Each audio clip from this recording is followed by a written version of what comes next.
नमस्कार। मैं आज अभिनव कुमार, रामनगर, झारखंड से, जिन्होंने पहले कबीर के गुरु महिमा के दोहों की व्याख्या चाही थी, उनके पाठ्यक्रम में ये संकलित हैं। पहला भाग मैंने प्रस्तुत कर दिया था। आज पुनः दूसरा भाग लेकर आया हूं। उनके बहुत सारे साथी इसकी व्याख्या चाहते हैं। कबीर दास, कबीर की गुरु महिमा बड़ी प्रसिद्ध है। मैंने 5 दोहों की व्याख्या की थी। प्रयास करूंगा कि आज शेष 5 आपके सामने आ जाएं। कबीरदास सतगुरु महिमा। पहली बात बता दें आपको, कबीर की भाषा के विषय में एक बार फिर याद दिला देते हैं। कबीर की भाषा को सधुक्कड़ी नाम दिया गया है। सधुक्कड़ी भाषा का कबीर ने प्रयोग किया है, साधुओं वाली भाषा। पंचमेली भी कुछ लोगों ने कहा, कुछ लोगों ने खिचड़ी भी कहा, मगर कबीर की भाषा। दूसरी बात, विशेषता नंबर 2। विशेषता नंबर 2, कबीर के ये दोहा छंद है, कबीर के, जिसे कबीर ने साखी नाम दिया है। साखी माने साक्षी, गवाह जिसे कह सकते हैं। कबीर की साखियां कहलाती हैं। दोहे कहिए आप, कोई दिक्कत नहीं होती। ये कबीर के दोहे हैं। सधुक्कड़ी भाषा है, साथ ही साथ जो अन्य विशेषताएं होंगी वो हर दोहे के अनुसार अलग अलग होंगी। सतगुरु की महिमा है, गुरु की महिमा है। कबीर ईश्वर से अधिक महत्व गुरु को देते हैं। उनके अनुसार सच्चा गुरु ही परमात्मा है, वही मुझे परमात्मा तक पहुंचा सकता है। आज का पहला दोहा आपकी ओर। सतगुरु सांचा सूर्यवा ताते लोही लुहार, और कसड़ी दे कंचन किया ताई लिया तत्सार। भाषा है, जरा समझिएगा। कबीर की, मैंने कहा ना, खिचड़ी तमाम भाषाएं मिली रहती हैं। सतगुरु सांचा सूर्यवा, बढ़िया अनुप्रास है। सतगुरु सांचा सूर्यवा, हो गया ना अलंकार, एक अनुप्रास।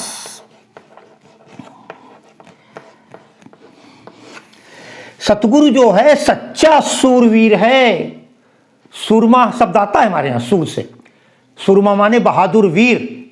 मगर एक बात ध्यान रखिएगा, हो सकता है कई विद्यार्थी जो गहराई से नहीं पढ़ते, हालांकि अभिनव बहुत गहराई से पढ़ता है, जो गहराई से नहीं पढ़ते, वो वीर का मतलब केवल तलवार चलाने वाला, बंदूक चलाने वाला, कुश्ती लड़ने वाला मान लेते। नहीं, ऐसा नहीं है।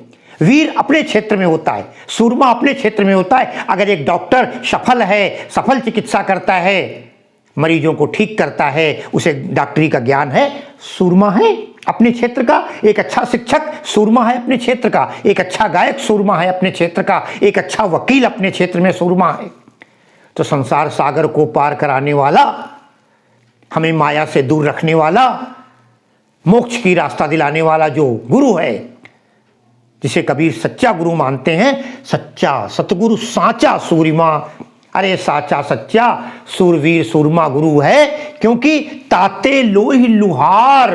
ताते, अब देखिए, कई जगह ताते माने इसलिए होता है, यहां ताते इसलिए नहीं, तात माने गरम। नहीं कहते, अरे बच्चों को कई लोग सिखाते हैं, अरे छूना नहीं, तत्ता है, जो गर्म है, तवे से टच करने से। ताते लोही लुहार, इससे वो सूरमा जो है, जो वीर है, वो गुरु का पहला रूप उन्होंने बताया, वो लोहार की भांति है। ताते लोही लुहार, गर्म तपते हुए लोहे को जिस प्रकार लोहार ठोंक कर, पीट कर मनचाहा रूप प्रदान कर देता है। कबीर ने कहा है, यहां पीटने का मतलब आप ये ना मानिएगा लोहे को पीटता है तो गुरु पीटते रहे, मगर कबीर ने कहा था कि वास्तव में गुरु जो है, गुरु कुम्हार और शिष्य कुंभ है। गढ़ी गढ़ी काढ़े खोट, अंतर हाथ सहार दे, बाहर वाहे चोट। अंदर गुरु जो होता हाथ लगाता है, बाहर से ठोंकता है। एक कुम्हार की भांति, वहां कुम्हार की भांति था, यहां लोहार से तुलना कर दी है। सतगुरु सांचा सूरिमा ताते लोही लोहार। गरम लोहे को जिस प्रकार एक लोहार, लोह का कर्म करने वाला लोहार, उसे ठोंकता है, पीटता है, तपा देता है। तपाने का मतलब है कष्ट, संघर्ष और निरंतर संकल्प। और नाना प्रकार के कष्टों को झेलते हुए तप कर निकलता है। यही नहीं, पहला काम गुरु का सच्चा सूरवीर 2 क्षेत्रों में, नंबर 1 क्षेत्र लोहार के कार्य में, और नंबर उसके बाद देखें आप फिर क्या किया। अरे कसड़ी दे कंचन किया, कसड़ी दे, कसड़ी जानते हो, कसौटी पर कसकर। मैंने कई जगह बताया कसौटी एक पत्थर होता है जिसमें सुनार जो होता है वो सुनार भी बन गया, उसे कसता है कसौटी पर, जितना दूषण निकाल देता है, खरा सोना बना देता है। और ताई लिया तत्सार, उसे तत्काल अपना लिया, तत्काल ताई लिया तत्सार, उसे एक सार को तत्व को लेकर के उसे एक, अब देखें आप ध्यान देखेंगे, उसने सोनार और लोहार कहा, लेकिन एक छिपी हुई जो बात है गुरु के ज्ञान की, सच्चाई की, अरे गुरु एक पारस पत्थर की भांति है जो अपने शिष्य को, जो लोहा है उसे तपाता है, तपा करके उसे इतना शुद्ध कर देता है और उसके बाद पत्थर पर रगड़ दे। 2 चीजें हुई, एक तपाना और दूसरा रगड़ना, दोनों ही संघर्ष, परिश्रम, त्याग, तपस्या के प्रतीक हैं। गुरु जो है एक पक्का एक सच्चा सूरवीर है जो लोहार की भांति तपाना भी जानता है और उसका गलतियां निकालकर कसना भी जानता है भली भांति, उसको पत्थर पर, कसौटी पर और पारस पत्थर की तरह उसको चमका करके अपने शिष्य को श्रेष्ठ बना देता है। ध्यान रखिएगा, दृष्टांत है अलंकार में एक, यहाँ पर मिल जाएगा आपको, क्योंकि दृष्टांत दे दिया गया लोहार और उसका। कुछ लोग नहीं मानेंगे, उदाहरण भी कह सकते हैं आप। तो ये था एक दोहा, ठीक है ना। आइए दूसरे दोहे की बात करते हैं। मैं पहला दोहा बिगाड़ रहा हूं,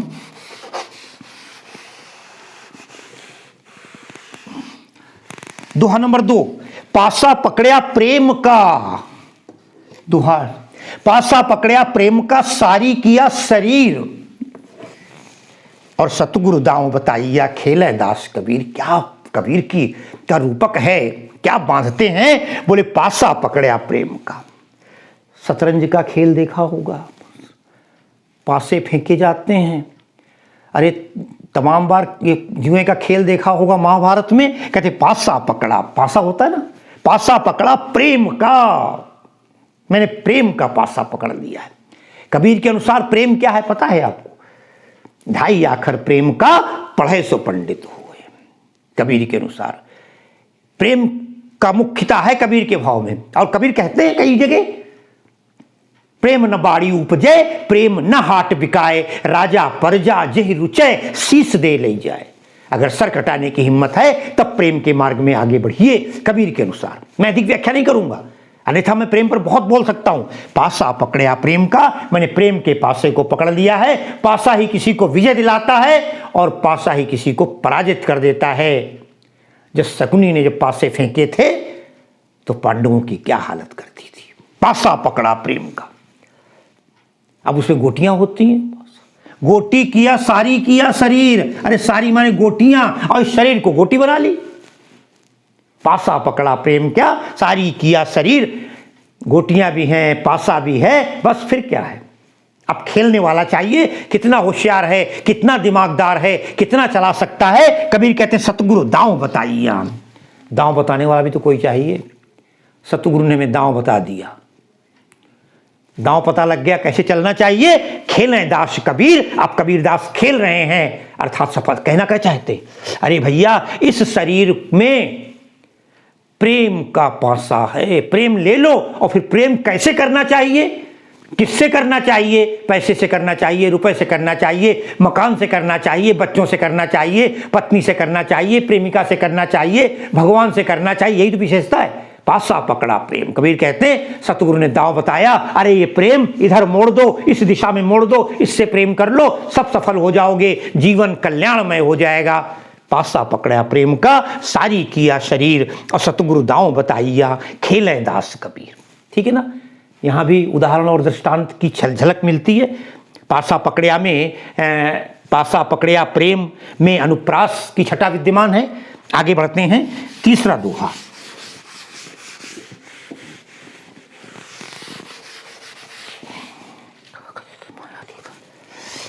माया दीपक नर पतंग, माया दीपक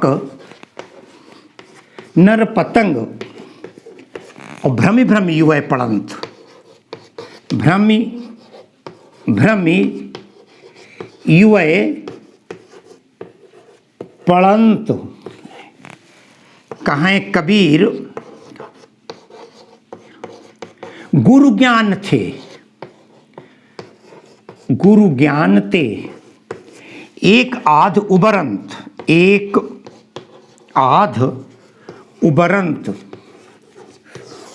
ध्यान दीजिएगा, बड़ा गजब का दोहा है। तमाम प्रवचन करने वाले बड़े बड़े संत महात्मा इस दोहे के आधार पर जाने कितना बोल करके असंख्य धनराशि कमा लेते हैं, है ना। माया दीपक नर पतंग, रूपक अलंकार बड़ा गजब रूपक है। माया दीपक और नर पतंग, पूरा दोहे में रूपक बांधा है। बोले माया दीपक नर, माया क्या है? उन्होंने कहा माया दीपक है। माया दीपक के समान नहीं है, अरे माया दीपक है। उपमेय और उपमान एक रूप हो जाते हैं। प्रश्न उठता आपको बताने के लिए माया क्या है? हम तो एक जानते हैं ना, संसार माया है। कभी नहीं कह दिया माया महा ठगिनी हम जानी, ये तो बड़ी ठगनी है। गोस्वामी जी लिखते हैं चिंता सांपिन को नहीं खाया और को जग जाहि न व्यापी माया। चिंता रूपी सांपिनी सर्पिणी है चिंता, किसको नहीं खा लेती, अर्थात सबको चिंता होती है। कहते चिंता सांपिनी को नहीं खाया और को जग, ऐसा कौन संसार में है, जाहि न व्यापी माया, जिसको माया व्याप्त न हुई हो। कबीर कहते हैं माया दीपक। कबीर ने बड़ा अच्छा किया है। माया की परिभाषा देते समय मैं उस लंबी व्याख्या में तो नहीं जाऊंगा, मगर कबीर ने माया के दो रूप माने हैं, माया के दो बेटे माने हैं, माया के दो अंग माने हैं। नंबर 1 माना है कंचन और नंबर 2 माना है कामिनी। बस यही माया का असली रूप है। भले तुलसी ने कह दिया हो गो गोचर जहां लगी मन जाही सो सब माया जाने हो जाई। गो गोचर, अरे जहां तक हमारी इंद्रियां मन पहुंचता है, जहां तक पहुंचता है वो सब माया है। कबीर ने 2 रूप माया के दिए। कंचन, कंचन का मतलब होता है सोना, खाली सोना नहीं, सोना चांदी तांबा कुपड़ा पैसा मकान दुकान गाड़ी स्कूटर फ्रिज टीवी इतने सामान आते हैं धन से। और कामिनी स्त्री, ये भी माया है। यही 2 के चक्कर में आदमी फंसा रहता है। भगवान राम भी नहीं बच पाए। कामिनी को छोड़ा, स्त्री को लेके चले गए, राजपाट छोड़ दिया, कंचन को छोड़ दिया, सीता को नहीं छोड़ पाए। सीता साथ जाती है और जिस माया को छोड़ गए थे उसी सीता के कहने पर हिरण के पीछे भागते हैं। कल्पना कर लीजिए, ये माया का रूप है। माया तो दीपक है, उन्होंने कहा। कबीर कहते हैं माया दीपक, दीपक जल दे। फिर देख ध्यान दीजिएगा, दीपक को कहीं आप ये न मान लें प्रकाश देने वाली, रोशन देने वाली, रोशनी करने वाली, रास्ता दिख, ना ना ना। कहते हैं कबीर माया दीपक, ये वो दीपक है जो जला देता है। माया चमक है, आकर्षित करता है, हम उसके ओर बढ़ते तो हैं, मगर किस तरह बढ़ते हैं? बोले नर पतंग, नर माने मनुष्य, पतंग एक पतंगा कीड़ा होता है। ध्यान रखिएगा, कीड़ा दीपक से बड़ा प्रेम करता है, उसके आसपास मंडराता रहता है, घूमता रहता है, जैसे हम माया के आसपास मंडराते रहते हैं। पैसा रुपया धन दौलत, 1 से 10 की सोच रहे, 10 से फिर 100 की इच्छा है। अरे 100 भी जब पास में होते हैं, 1000 हो तो अच्छा है। हम माया के पीछे भागते हैं, माया का लालच लगता है, बड़ी चमकदार दिखती है माया। 1000-1000 की नोटें, 2-2000 की नोटें, 500 की नोटें, सोना चांदी हीरा पन्ना पुखराज गाड़ी घोड़ा, तमाम चीजें। मनुष्य भी इस माया के आसपास चक्कर लगाता है दीपक में, पतिंगे की भांति। और पतिंगा का पता है क्या होता है? पतिंगा उसी दीपक में जलकर नष्ट हो जाता है। हम भी माया में डूब जाते हैं और ईश्वर को भूल जाते हैं। माया दीपक है और मनुष्य एक पतिंगा है। भ्रमि भ्रमि, अरे भ्रमर करके रो, कहता है आज का है कल भजूंगा, काल का है फिर काल, आज काल के करत ही अवसर जासी चाल। उसी में कल पूजा करेंगे, कल उपासना करेंगे, कल भगवान को देखेंगे, अब मैं माया से दूर रहूंगा। मगर नहीं, भ्रमि भ्रमि युवय पड़ंत, घूम घूम करके भ्रमण कर करके हर जगह से आकर के फिर उसी माया की ओर भागता है। बैंक बैलेंस कितना हो गया है, मकान कितने का बिकेगा, घर में कितना पैसा है, कितना सोना है, कितना चांदी है, कैसे कमाया जाए, आदि आदि। माया दीपक नर पतंग और भ्रमि भ्रमि घूम घूम करके। यहां पुनरुक्ति प्रकाश अलंकार भी हो जाएगा। 2 जगह भ्रम भ्रम आया है। मैंने पहला अलंकार बताया था रूपक, और भ्रमि भ्रमि युवय पड़ंत, युवय इसमें ही, किसमें? दीपक में। माया दीपक, माया में दिवे पड़ंत, अब सब पड़ जाते, जल जाते हैं, नष्ट हो जाते हैं, माया के लेकर डूब जाती है। कहें मगर नहीं, कहें कबीर गुरु ज्ञान ते, जिसको गुरु का ज्ञान हो जाता है, जिसने गुरु को अपना लिया, गुरु की शिक्षा ले ली, एक आध उबरंत, एक आध ही बच पाते हैं। सब नहीं मरते, पतंगे भी तमाम घूमा करते हैं, एक दो पतंगे भाग्य से बच गए। ठीक उसी प्रकार कोई एक दो ऐसा होता है जिस पर गुरु की कृपा हो जाए, जिसे गुरु का ज्ञान हो जाए, जिसको सच्चा गुरु मिल जाए, वो इस माया रूपी दीपक में भस्म होने से, जलने से, डूबने से बच जाता है। दृष्टांत भी है, रूपक भी है, भ्रम भ्रम में पुनरुक्त प्रकाश भी है, अनुप्रास तो है ही। चलिए, ये दोहा था तीसरा। मैं चौथा दोहा आपको ले रहा हूं जल्दी से। कबीर बादल प्रेम का, कबीर बादल प्रेम का, कबीर बादल प्रेम का हम पर बरसा आए, हम पर बरसा आए, हम पर बरसा आए, अंतर भीगी आत्मा, हम पर बरसा आई हो जाएगा, अंतर भीगी आत्मा, अंतर भीगी आत्मा, हरि भई बन राय, हरि भई बन राय। ध्यान दीजिएगा, बादल बरसा, कबीर कहते हैं बादल क्या करता है, पानी बरसाता है। जब पानी बरसाता प्रभाव क्या होता है, प्रभाव ये होता है आदमी को हृदय से बड़ी प्रसन्नता मिलती है, गर्मी दूर हो जाती है और चारों तरफ की प्रकृति हरी भरी हो जाती है, सुंदर हरियाली हो जाती है, जलमय धरा हो जाती है। कबीर कहते हैं कबीर बादल प्रेम का, अरे प्रेम रूपी बादल की वर्षा हो गई हमारे ऊपर, प्रेम ही प्रेम गुरु ने कर दिया, बरसा बादल प्रेम का, प्रेम रूपी बादल ने वर्षा की। हुआ क्या, हम पर वर्षा आए, हम पर प्रेम आ गया, बुरी तरह हम प्रेम में आद्यंत डूब गए, नक्सिक डूब गए। और उससे दो फायदे हुए, अंतर भीगा आत्मा। एक बात ध्यान रख, बड़ी सुंदर बात कही है। सामान्य पानी तो बाहर को भिगाता है, मगर जब प्रेम रूपी बादल है तो हम प्रेम कहाँ जाएगा, अरे हृदय के अंदर ही तो जाएगा। हम प्रेम शरीर थोड़ी करते, शरीर थोड़ी करता है प्रेम। शरीर अगर प्रेम करता हो तो कोई मर गया था अभी क्यों रोता है।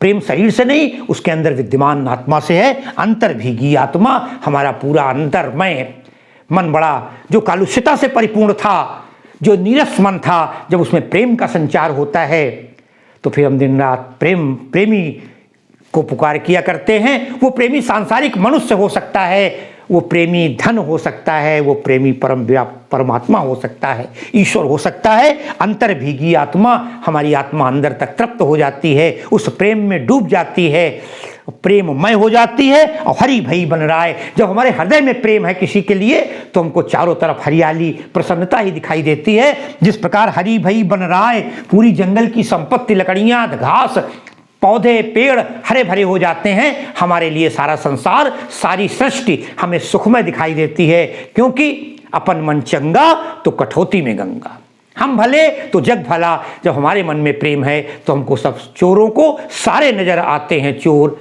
लेकिन अच्छे लोगों को सब अच्छे ही दिखाई देते हैं। कबीर कहते हैं मेरे ऊपर बादल ने प्रेम की वर्षा कर दी और उससे परिणाम ये हुआ कि हमें, हमारी आत्मा तक प्रेम में डूब गए, हम प्रेमी बन गए और हमने पूरी सृष्टि से प्रेम किया, पूरे संसार से प्रेम किया परमात्मा। क्योंकि कबीर के अनुसार हर जगह ईश्वर है, हर जगह विद्यमान है, हमें ईश्वरमय संसृष्टि दिखाई देने लगी। बढ़िया दृष्टांत के माध्यम से कबीर ने इस दोहे को व्यक्तित्व दिखाया है। प्रेम की महत्ता पर बल दिया गया है कि प्रेम ही ऐसा है जो मनुष्य को एक स्थायी जीवन प्रदान कर सकता है।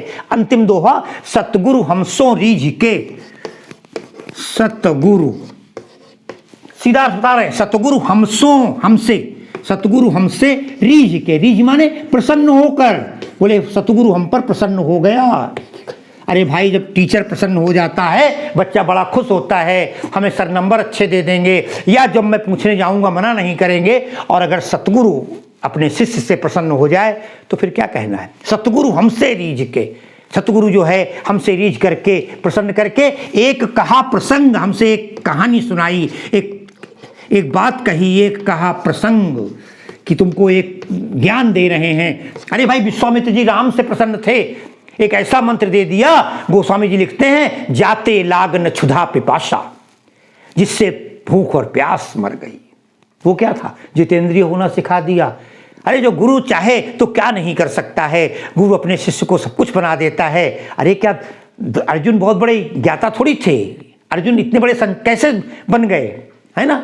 गुरु द्रोण की कृपा हुई।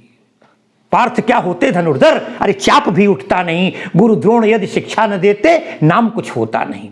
तो गुरु का जब गुरु ने हम पर प्रसन्न हुए, गुरु की हमारे ऊपर कृपा हुई, गुरु की हमारे ऊपर दया हुई, हमसे उसने एक प्रसंग सुनाया, एक प्रसंग कहा, और उस प्रसंग में हुआ क्या? कबीर बादल, हाँ, अंत बरस्या बादल, कसरू हमसोरी एक कहा प्रसंग, बरस्या बादल प्रेम का भीज गया सब अंग। वही लाइन फिर दोबारा रिपीट कर दी, बरस्या बादल प्रेम का, बरस्या बादल प्रेम का, और भीज गया सब अंग, भीज गया सब अंग, सब अंग। ये अर्धाली फिर रिपीट किए दूसरे दोहे में। सतगुरु ने प्रसन्न होकर हमसे एक प्रसंग कहा, हमसे एक दृष्टांत दिया, हमको एक दिशा दी। उससे क्या हुआ? हमारे ऊपर प्रेम की वर्षा हो गई। गुरु ने हम पर प्रेम दिखाया, हमें प्रेम का रास्ता दिखाया, और भीज गया सब अंग, हमारा पूरा अंग भीग गए। हम आद्यंत अपने नख से लेकर चोटी तक प्रेममय हो गए, और वो प्रेम गुरु के प्रति था, सतगुरु के प्रति था, संसार के प्रति। और इसी के साथ मैं आज की अपनी इस क्लास को विराम देता हूँ। आप देखें, आगे बढ़ें, लाइक करें, सब्सक्राइब करें, हो सके तो शेयर भी कर दें, ताकि और लोगों का भी लाभ हो। बहुत बहुत आभार।